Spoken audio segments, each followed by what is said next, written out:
अस्सलाम वालेकुम प्यारे बच्चों, उम्मीद है कि आप खैरियत से होंगे। तो आज हम पढ़ेंगे अपने उर्दू का चैप्टर नेक आदात, यानी कि अच्छे कामों की आदत। आप जानते हैं कि नेक आदात क्या होते हैं। नेक आदात होते हैं खुदा की इबादत करना, अपने हमसायों से बुरे सलूक नहीं करना, अपने माँ बाप की इज़्ज़त करना, अपने उस्ताद की इज़्ज़त करना, खुद अपने आप को पहचाना। ये इंसान की नेक आदत है। इंसान को इसकी आदतों से पहचाना जाता है। इंसान की उम्र जितनी ज़्यादा होती है इतनी इसकी आदतें पुख्ता होती जाती हैं, यानी कि जितना इंसान बालग होता है उतनी उसकी आदत जो है वो मजबूत होती है। आपकी उम्र आदतों को बनाने की उम्र है। आज जो आदत आप में पड़े जाएंगी वो सारी ज़िंदगी आपके साथ रहेगी, यानी कि आपका जो बचपन है ये आदतों की बुनियाद बनती है। अच्छी आदतों से फ़ायदे होते हैं और बुरी आदतों से नुकसान। ये फ़ायदे और नुकसानात सिर्फ इंसान तक महदूद नहीं रहते, बल्कि औरों पर भी इसका असर पड़ता है।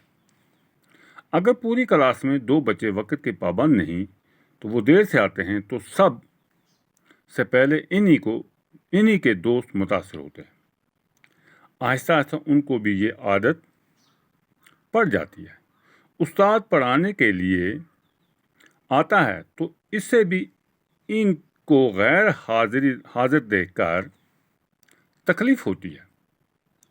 पढ़ाने में मज़ा नहीं आता।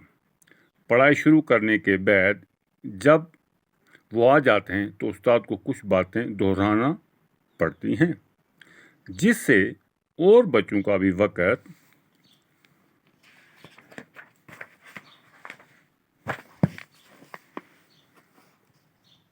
ज़ाया होता है। जब उनसे देर से आने की वजह पूछी जाती है तो ये एक दिन एक बहाना बनाते हैं और दूसरे दिन दूसरा। असल में इस सुबह सवेरे उठने की आदत नहीं डालते और इस वजह से इनका कितना नुकसान होता है ये वो नहीं समझते। अगर समझते भी हैं तो आदत से मजबूर फिर वही सब करते हैं। सुबह देर से उठने की वजह से बच्चे स्कूल देर से पहुंचते हैं, स्कूल का काम ठीक से नहीं कर पाते, क्लास में उस्ताद के सवालों का जवाब नहीं दे पाते, अपनी गलती को छुपाने के लिए बहाने बनाना पड़ते हैं। इस तरह उन्हें धीरे धीरे झूठ बोलने की भी आदत पड़ जाती है। झूठ बोलना कितना बड़ा गुनाह है वो आप जानते ही हैं। प्यारे बच्चे, आज हम इतने पढ़ेंगे। जो हमने पढ़ा इससे हमें ये सबक मिला कि आप सुबह सवेरे उठें और सवेरे उठने की आदत बनाएं, ताकि आपका दिन का जो काम है वो अच्छी तरह से हो सके। चाहे तालीम का काम है, चाहे और काम है, जब हम सवेरे उठेंगे, ये आदत बनाएंगे, तो हमारे दिन का काम हमारे लिए आसान बन जाता है। बाकी वस्सलाम, खुदा हाफ़िज़।